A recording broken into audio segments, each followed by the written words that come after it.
जय हिंद, वंदे मातरम। दोस्तों, स्वागत करता हूं आप सभी का आपके अपने परिवार दीक्षित एजुकेशन अड्डा पर। दोस्तों, एक बार फिर हाजिर हो चुका हूं लेकर आप सभी के लिए मोस्ट इंपॉर्टेंट क्लास है। अगर आपका भविष्य में SSC CHSL, SSC MTS, SSC CGL tier 2, UP police constable, Delhi police constable कोई सा भी एक दिवसीय एग्जाम है तो इन क्लासेस को मिस मत कीजिएगा। आपकी परीक्षा में जो सवाल आपसे पूछे जाते हैं ठीक वैसे ही सवाल लेकर हाजिर हुआ हूं। दोस्तों, ये सारे सवाल आपके एसएससी एमटीएस की परीक्षा में पूछे गए सवाल हैं। अगर आपका भविष्य में एसएससी एमटीएस का एग्जाम है तो इन क्लासेस को मिस मत कीजिएगा। ब्रह्मास्त्र वाली क्लासेस साबित होंगी आपकी परीक्षा के अंदर। आइए शुरू करते हैं आज की क्लास। देखते हैं अपने सारे महत्वपूर्ण सवाल।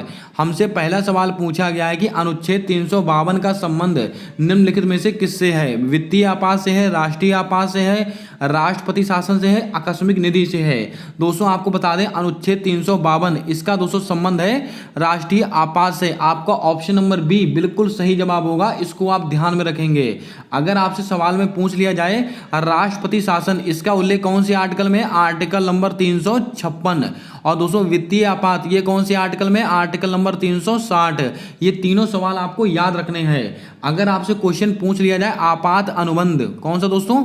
आपात अनुबंध। आपात अनुबंध इसका उल्लेख कौन से दोस्तों भाग में किया गया? भाग 18 में किया गया। ये सवाल आपको नोट करना है। और जिसके अंदर राष्ट्रीय आपात कौन से आर्टिकल में? आर्टिकल नंबर 352 है। और दोस्तों, ये राष्ट्रपति शासन आर्टिकल नंबर 356, वित्तीय आपात आर्टिकल नंबर 360 है।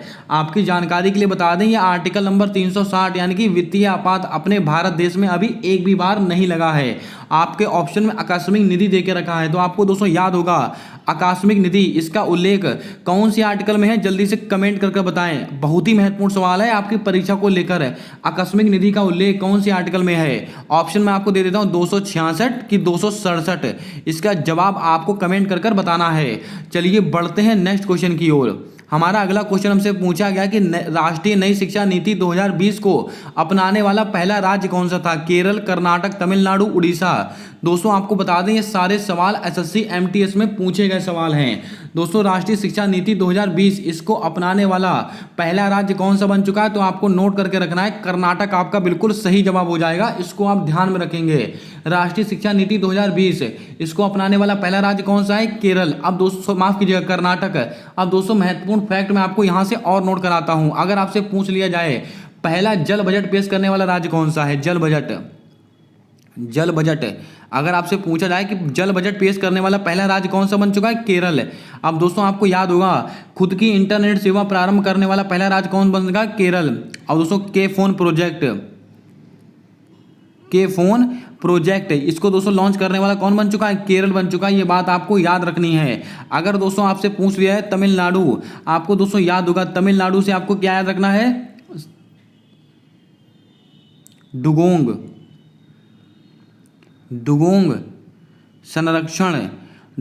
संरक्षण केंद्र ये दोस्तों कहां पर स्थित है? तमिलनाडु में स्थित है। इसको भी आप ध्यान में रखें।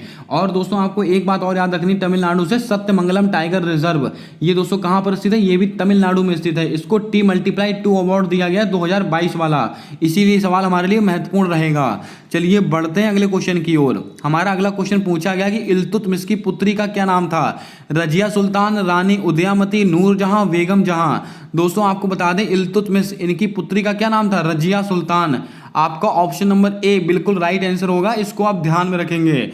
अब दोस्तों आपको याद होगा आपसे पूछा जाए दिल्ली सल्तनत की पहली मुस्लिम शासिका महिला कौन थी? रजिया सुल्तान। इनका कार्यकाल आपको याद रखना 1236 से 1240 ये इनका कार्यकाल है, इसको आप याद रखें। अगर आपसे क्वेश्चन पूछा है कि रजिया सुल्तान गद्दी पर कब बैठी तो आपको आंसर देना 1236 है। रजिया सुल्तान को दोस्तों गद्दी से कब हटाया गया या इनकी मृत्यु कब हुई थी? 1240 है। ये दोनों सवाल आपसे कैसे भी कम करके पूछ सकता है। अगर दोस्तों आपकी बात करें उदयामती, ये दोस्तों कौन है? तो आपको याद होगा रानी की बाबड़ी या रानी की वाव। इसका निर्माण किसने करवाया था? इसका निर्माण कराया था रानी उदयामती ने। यह सवाल भी हमारे लिए बहुत ही महत्वपूर्ण है। और दोस्तों बीवी का मकबरा ये किसने बनाया था? औरंगजेब ने। आपको याद होगा अगर आपसे रानी की बाप पूछे तो आपको आंसर देना रानी उदयामती। अगर बीवी का मकबरा पूछे तो औरंगजेब ने बनवाया था। नूरजहां इन्होंने क्या बनवाया था? एतमा अब्दौला का मकबरा। इसको भी आप थोड़ा याद रखें। चलिए बढ़ते हैं अगले क्वेश्चन की ओर।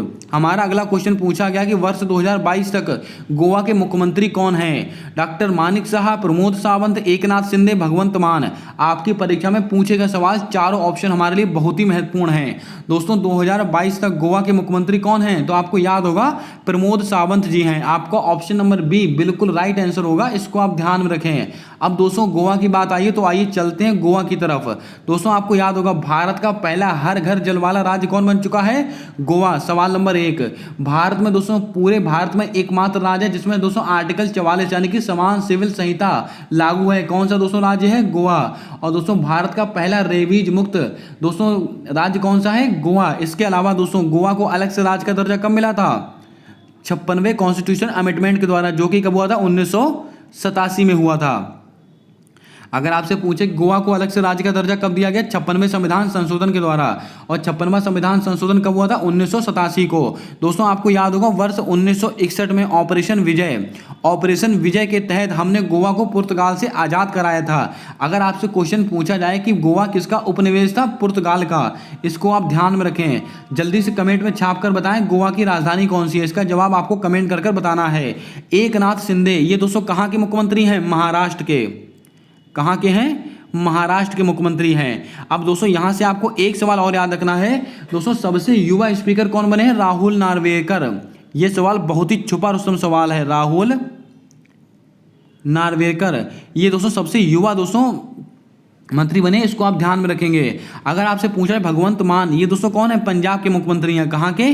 पंजाब के मुख्यमंत्री हैं। और पंजाब में दोस्तों एक योजना दोस्तों शुरू हुई थी, आपको याद होगा, एक विधायक एक पेंशन योजना। इसका संबंध कहां से है? पंजाब से। डॉक्टर मानिक साहा, ये कौन है? त्रिपुरा के मुख्यमंत्री। कहां के? त्रिपुरा के। और त्रिपुरा से दोस्तों आपको याद आ रहा होगा खारची फेस्टिवल, इसका संबंध कहां से? त्रिपुरा से। आई होप दोस्तों आपने सारे सवालों को अच्छे से सुना होगा, अच्छे से नोट किया होगा। चलिए बढ़ते हैं नेक्स्ट क्वेश्चन की ओर। हमारा अगला क्वेश्चन हमसे पूछा गया कि कौन सा ग्रह सूर्य का चक्कर सबसे कम दिनों में लगाता है? बुध, शुक्र, पृथ्वी, मंगल। दोस्तों इसका आंसर निकालने के लिए मैंने आपको बताया था, आप बस एक टेबल याद कर लीजिएगा। आपसे कोई सा भी सवाल पूछेगा ग्रह से, आप आसानी से आंसर निकाल सकते हैं।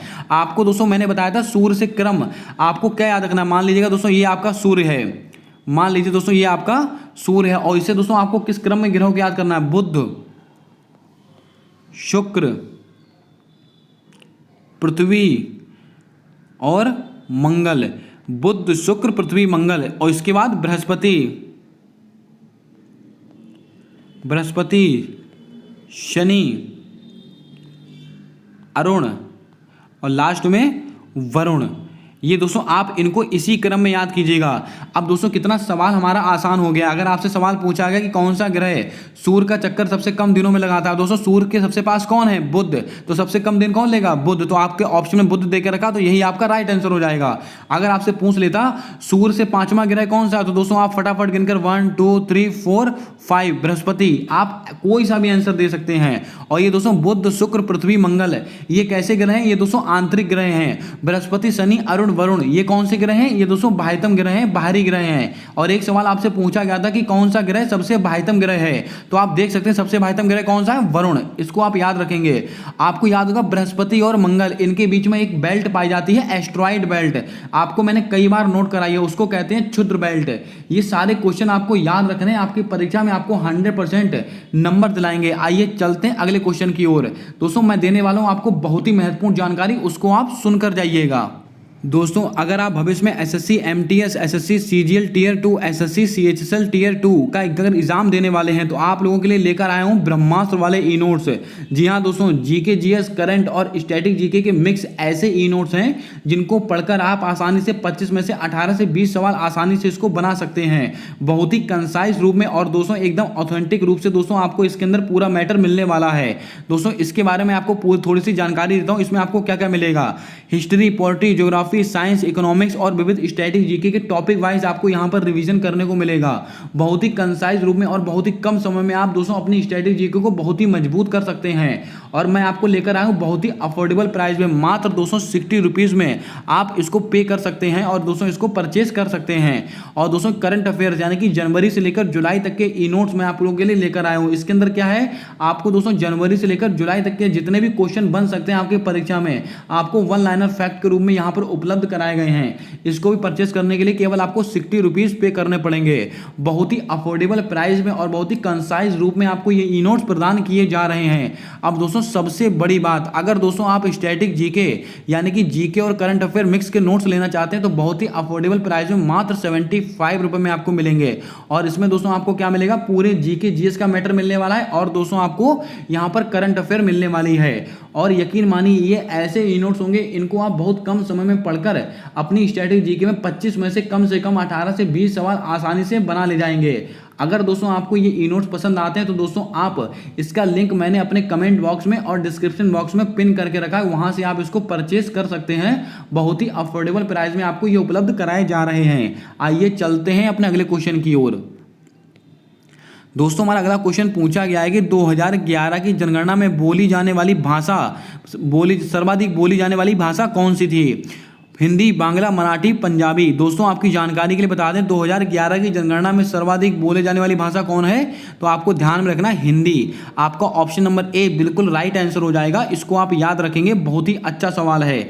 दोस्तों आप सब जानते हैं 2011 की जनगणना से आपकी परीक्षाओं में डेली सवाल बनता है।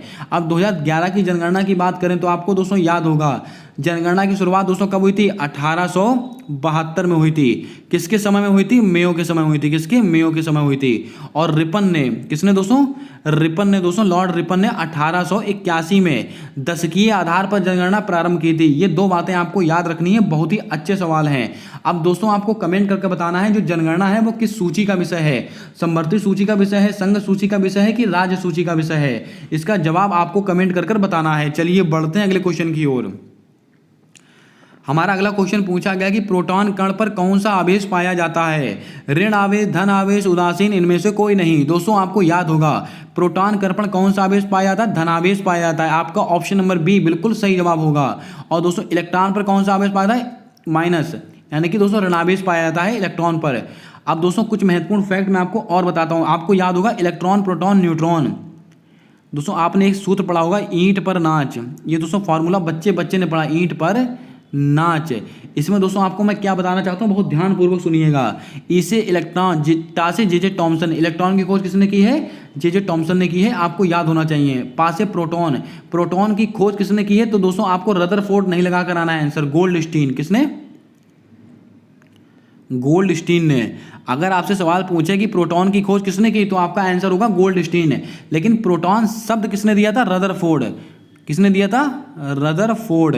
ये बात आपको याद रखनी है, मोस्ट इंपॉर्टेंट सवाल है, आपकी परीक्षा में 100% आपसे पूछा जाएगा। और दोस्तों न्यूट्रॉन की खोज किसने की है? चैडविक ने की है। ये सब बातें आपको याद होंगी। इलेक्ट्रॉन पे कौन सा आवेश पाया जाता है? ऋणावेश।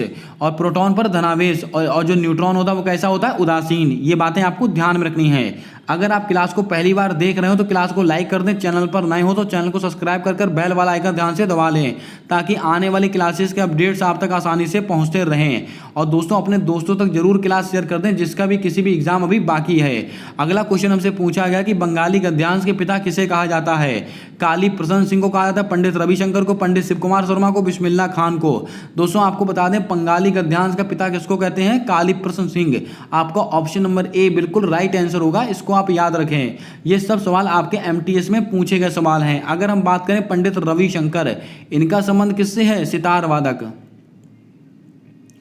सितार वादक। और दोस्तों यहां से आपसे एक सवाल पूछा जाएगा कि पहले ग्रैमी अवार्ड पाने वाले दोस्तों कौन थे? पंडित रविशंकर। ये बात आपको याद रखना है, इन्होंने पहले भारतीय थे जिन्होंने दोस्तों ग्रैमी अवार्ड जीता था। पंडित शिव कुमार शर्मा, इनका संबंध किससे है? तो दोस्तों आपको याद होगा संतूर वादक हैं। ये कौन है? संतूर वादक हैं। और इनके साथ एक भजन सोपारी नाम भी याद रखिएगा, भजन सोपारी। भजन सोपारी का संबंध किससे है? ये भी संतूर वादक हैं। बिस्मिल्लाह खां, इनका संबंध किससे है? जल्दी से कमेंट में छाप कर बताएं। चलिए बढ़ते हैं अगले क्वेश्चन की ओर। हमारा अगला क्वेश्चन पूछा गया कि EWS इकोनॉमिकल वीकर सेक्शन से संबंधित संविधान संशोधन कौन सा है? 101वां संविधान संशोधन, 102वां संविधान संशोधन, 103वां संविधान संशोधन, 104वां संविधान संशोधन। दोस्तों आपको बता दें EWS, इससे संविधान संशोधन कौन सा है? 103वां संविधान संशोधन, यानी कि इकोनॉमिकल वीकर सेक्शन, आर्थिक रूप से पिछड़े वर्ग के लोगों के लिए 10% का आरक्षण। ये कौन से संविधान संशोधन में है? 103वें संविधान संशोधन में। अगर हम बात करें 101वां संविधान संशोधन, ये किससे संबंधित है? GST, goods and service tax, इसका संबंध किससे है? 101वें संविधान संशोधन से। और दोस्तों GST किस समिति की सिफारिश पर आई थी? विजय केलकर समिति। और GST पूरे भारत में कब लागू हुई थी? 1 जुलाई 2017 को लागू हुई थी GST पूरे भारत में। अब दोस्तों अगर आपसे पूछा जाए GST का संबंध कौन से आर्टिकल में है? 246A। लेकिन अगर आपसे क्वेश्चन पूछा जाए GST काउंसिल का संबंध कौन से आर्टिकल से? 279A। ये दोनों सवाल आपकी परीक्षा के लिए मोस्ट इंपॉर्टेंट सवाल हैं। 102वें संविधान संशोधन OBC, ये दोस्तों OBC से संबंधित है 102वां संविधान संशोधन है। और 104वां संविधान संशोधन तो आपको याद होगा ST SC से संबंधित है, ST SC से संबंधित है, इसको भी आप याद रखें। चलिए बढ़ते हैं अगले क्वेश्चन की ओर। अगला क्वेश्चन पूछा गया कि पतंगबाजी महोत्सव का आयोजन कहाँ किया जाता है? हिमाचल प्रदेश, गुजरात, तमिलनाडु, उत्तर प्रदेश। दोस्तों आपको याद होगा खिचड़ी महोत्सव, इसका आयोजन होता है, आपको मकर संक्रांति आपको याद होगी, लेकिन मकर संक्रांति को हर जगह अलग अलग नाम से जानते हैं। वो चारों नाम मैं आपको नोट करा देता हूँ, इनसे सवाल जरूर आपकी परीक्षा में पूछे जाते हैं। पतंगबाजी महोत्सव का आयोजन कहाँ होता है? तो आपको याद होगा गुजरात में। और गुजरात में दोस्तों मकर संक्रांति को क्या कहते हैं? उत्तरायण। गुजरात में क्या कहते हैं? उत्तरायण कहते हैं। तमिलनाडु में दोस्तों क्या कहते हैं? पोंगल कहते हैं। आपको ये सब बातें तो याद ही होंगी, पोंगल। और उत्तर प्रदेश में यानी कि उत्तर भारत में खिचड़ी मेला कहते हैं। क्या कहते हैं? खिचड़ी मेला, खिचड़ी मेला।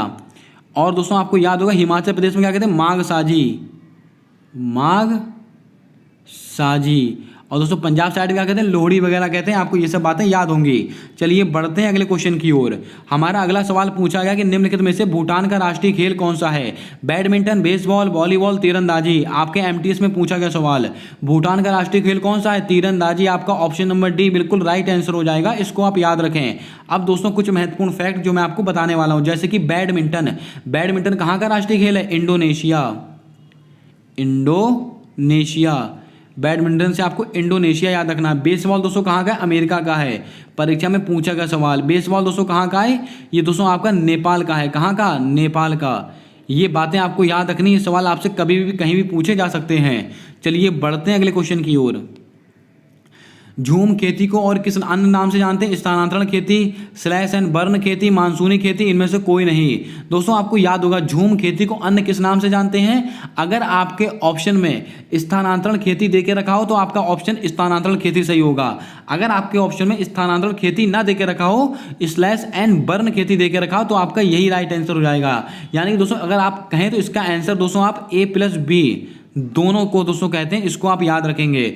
झूम खेती दोस्तों किसे कहते हैं? स्थानांतरण खेती को भी कहते हैं और स्लैश एंड बर्न खेती को भी कहते हैं। आइए चलते हैं अगले क्वेश्चन की ओर। वृत्ता नृत्य का संबंध किस राज्य से है? महाराष्ट्र, गोवा, पश्चिम बंगाल, छत्तीसगढ़। दोस्तों वृत्ता नृत्य, इसका संबंध किस राज्य से? जल्दी से आपको कमेंट करके बताना है इसका आंसर। जल्दी से दोस्तों आपको कमेंट करके बताना, इसमें थोड़ा सा कंफ्यूजन बना हुआ है। वृत्ता नृत्य, इसका संबंध कहां से? इसका जवाब आपको कमेंट कर देना है। आई थिंक इसका आंसर छत्तीसगढ़ होगा। इसको आप अपने आप से एक बार रीचेक कर लेंगे, फिर दोस्तों इस आंसर को आप ऑथेंटिक मानेंगे। अब दोस्तों ऑप्शन के अकॉर्डिंग कुछ महत्वपूर्ण चीजें मैं आपको और बता देता हूं, जैसे कि महाराष्ट्र। महाराष्ट्र तो आपको याद होगा लावणी और तमाशा, लावणी और तमाशा, ये कहाँ का? महाराष्ट्र। इसके अलावा दोस्तों आपको याद होगा काला घोड़ा कला महोत्सव, इसका संबंध कहाँ से? महाराष्ट्र। गोवा में दोस्तों सिग्मो फेस्टिवल, कौन सा? सिग्मो फेस्टिवल कहाँ का है? गोवा का। देखनी, देखनी और फुगड़ी, देखनी और फुगड़ी, ये दोस्तों लोक नृत्य कहाँ के? ये भी गोवा के हैं। पश्चिम बंगाल। दोस्तों दुर्गा पूजा का संबंध कहाँ से? पश्चिम बंगाल है। छत्तीसगढ़ के दोस्तों आपको याद रखना पंडवानी नृत्य और पंथी लोक नृत्य, इसका संबंध कहाँ से? छत्तीसगढ़। अब वृत्ता कहाँ संबंध है? इसका जवाब जल्दी से कमेंट कर देंगे आप।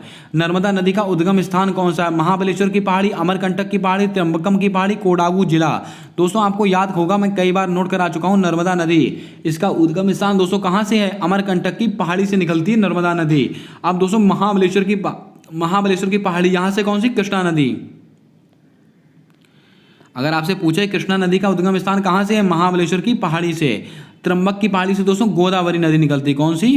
गोदावरी नदी, ये भी आप लिख लें। कोडागू जिले से दोस्तों कावेरी नदी निकलती है, कौन सी? कावेरी नदी निकलती है। दोस्तों उद्गम स्थान भी परीक्षा में कई बार आपसे पूछे जाते हैं। आपसे परीक्षा में अभी हाल ही में सवाल पूछा गया था, सिंधु नदी का उद्गम स्थान कहाँ से है। दोस्तों आपको याद होगा तिब्बत में स्थान है मानसरोवर, वहां से निकलती है दोस्तों कौन सी, सिंधु नदी। इसको भी आप याद रखें। चलिए बढ़ते हैं अगले क्वेश्चन की ओर। राज्यसभा के सदस्यों की कार्यकाल कितना होता है, 4 वर्ष, 5 वर्ष, 6 वर्ष, 7 वर्ष। दोस्तों आपको बता दें राज्यसभा का सदस्यों का कार्यकाल कितना होता है, 6 वर्ष। आपका ऑप्शन नंबर सी बिल्कुल राइट आंसर होगा, इसको आप ध्यान में रखें। अब दोस्तों कुछ महत्वपूर्ण फैक्ट मैं आपको और बताता हूं। लोक लेखा समिति कौन सा दोस्तों, लोक लेखा समिति। अगर आपसे पूछा लोक लेखा समिति में कुल कितने सदस्य होते हैं, 22 सदस्य होते हैं, जिसमें दोस्तों 15 तो होते हैं लोकसभा के, 7 होते हैं राज्यसभा के। अगर आपसे पूछा जाए कि लोक लेखा समिति में राज्यसभा के सदस्यों की संख्या कितनी है, 7, और लोकसभा के 15। राज्यसभा का मेंबर बनने के लिए हमारी कितनी उम्र होनी चाहिए, 30 वर्ष, और लोकसभा का मेंबर बनने के लिए 25 वर्ष उम्र होनी चाहिए। इसको आप याद रखें। आइए चलते हैं अगले क्वेश्चन की ओर। हमारा अगला क्वेश्चन पूछा गया कि एल्बम डिवाइन टाइम्स हेतु ग्रैमी अवार्ड 2022 किसको मिला था, शिव शंकरी, रिकी के, दामोदर मोजा, डेविड चिपरफील्ड। दोस्तों आपको याद होगा एल्बम डिवाइन हेतु ग्रैमी अवार्ड 2022 किसको मिला है, रिकी केज को मिला है। आपका ऑप्शन नंबर बी बिल्कुल राइट आंसर हो जाएगा, इसको आप ध्यान में रखें। अब दोस्तों बात करते हैं ऑप्शंस को लेकर। शिव शंकरी, इनको क्या मिला है, 32वां सरस्वती सम्मान, 32वां सरस्वती सम्मान। ये दोस्तों किसको मिला है, शिव शंकरी को मिला है। किस लिए मिला है, ये दोस्तों सूर्यवंश के लिए मिला है। इनकी दोस्तों एक कृति है सूर्यवंश के लिए। अब दोस्तों अगर आपसे पूछ लिया जाए ये व्यास सम्मान हो गया, सरस्वती सम्मान हो गया, इसको देता कौन है, बिरला फाउंडेशन। इसको भी आप याद रखें। दोस्तों दामोदर मौजा 57वां ज्ञानपीठ पुरस्कार, 57वां ज्ञानपीठ पुरस्कार किसको मिला, दामोदर मौजा को। 56वां किसको मिला था, नीलमणि फूफण को, आपको याद होगा। डेविड चिपरफील्ड, इनका संबंध किस पुरस्कार से, जल्दी से छाप दें। दिलवाड़ा का जैन मंदिर का संबंध किस धर्म से है। दोस्तों यहाँ पर जैन पहले से आ गया तो किसका होगा, जैन धर्म। आपका ऑप्शन नंबर बी बिल्कुल राइट आंसर होगा। अब दोस्तों जैन धर्म से आपको क्या सवाल याद रखने वो आप सुनिएगा। अगर आपसे पूछा जाए कि जो महावीर स्वामी थे इनके बचपन का क्या नाम था, वर्धमान। क्या नाम था, वर्धमान इनके बचपन का नाम था। अगर आपसे सवाल पूछा जाए कि जैन धर्म में कितने तीर्थंकर हुए, 24 तीर्थंकर हुए। 24वें तीर्थंकर कौन थे, महावीर स्वामी। 23वें कौन थे, पार्श्वनाथ। पहले कौन थे, तो दोस्तों आपको याद होगा पहले थे ऋषभदेव। ये सवाल आपकी परीक्षा में कई बार पूछे जाते हैं जैन धर्म से। अगर हम बात करें पारसी धर्म तो दोस्तों आपको याद होगा नवरोज फेस्टिवल किसका, ये दोस्तों पारसी धर्म से संबंधित है। अब दोस्तों बौद्ध धर्म से तो आपको याद होगा महात्मा बुद्ध से संबंधित है। महात्मा बुद्ध को दोस्तों ज्ञान की प्राप्ति कहाँ हुई थी, बोध गया बिहार में। और महात्मा बुद्ध ने सर्वाधिक उपदेश कहाँ दिए थे, श्रावस्ती में दिए थे। महात्मा बुद्ध का पहला उपदेश कहाँ दिया था, सारनाथ में दिया था। और इस घटना का कहलाता है अभिधम्म चक्र। महात्मा बुद्ध ने जो घर त्यागा था उस घटना का कहलाता है महाविनिष्क्रमण। महात्मा बुद्ध के प्राण त्यागने घटना महापरिनिर्वाण। इन सब बातों को भी आपको याद रखना है। चलिए बढ़ते हैं अगले क्वेश्चन की ओर। पंकज आडवाणी का संबंध किस खेल से है, शतरंज, स्नूकर, टेबल टेनिस या बैडमिंटन। दोस्तों आपको याद रखना पंकज आडवाणी इनका संबंध है स्नूकर से, बिलियर्ड्स। आपको याद होगा ये सवाल बहुत ही महत्वपूर्ण है, परीक्षाओं में बार बार पूछा जाता है। जब भी दोस्तों आपको पंकज आडवाणी दिखाई दे तो तुरंत स्नूकर आप आंसर मारेंगे। बात करें शतरंज से दोस्तों आपको याद होगा कोनेरू हम्पी, विश्वनाथ आनंद। अब इसके अलावा टेबल टेनिस, शरद कमल अंचिता, इनका संबंध किससे है, टेबल टेनिस से संबंधित है। अब दोस्तों आपको याद होगा मानिका